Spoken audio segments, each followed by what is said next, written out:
যে বিষয়গুলোর মধ্যে মানুষের জন্য ক্ষতিকর বিষয় রয়েছে, সেই বিষয়গুলো আল্লাহ রাব্বুল আলামিন মানুষের জন্য হারাম করে দিয়েছেন। যেমন মদ মানুষের জন্য হারাম। মদের মধ্যে ক্ষতিকর বিষয় আছে না নাই?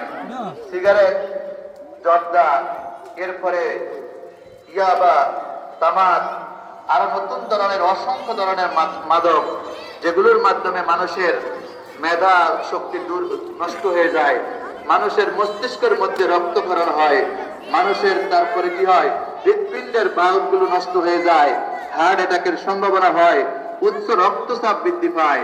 এই সমস্ত বিষয়গুলো আল্লাহ রাব্বুল আলামিন মানুষের জন্য হারাম করে দিয়েছেন। জোরে বলি সুবহানাল্লাহ।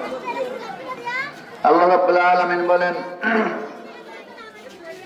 এই হারামগুলো দুই ভাগে হয়।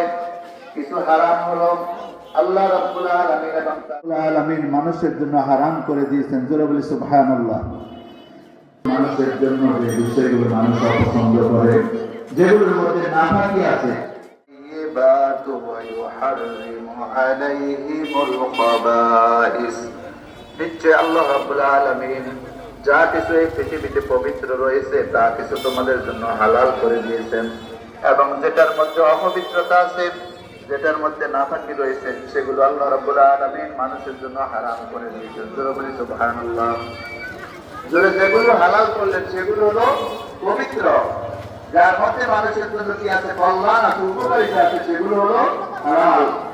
আর যেগুলো অপবিত্র, যেগুলোর মধ্যে খাবিসা আছে, অপবিত্রতা আছে, নাপাকি আছে, আল্লাহ রাব্বুল আলামিন মানুষের জন্য সেগুলো কি করেছেন, হারাম বলে ঘোষণা করেছেন। জোরে বলি সুবহানাল্লাহ।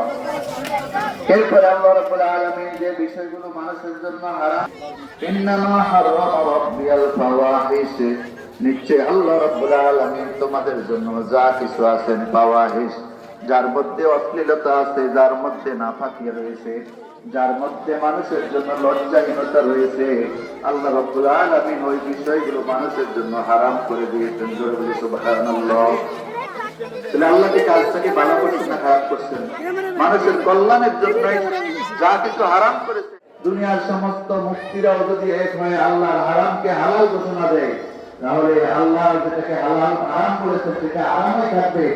মানুষের মুখের মাধ্যমে, মানুষের মুখের কথাটা কোন হারাম কোন অবস্থাতে হালাল হয়ে যাবে না।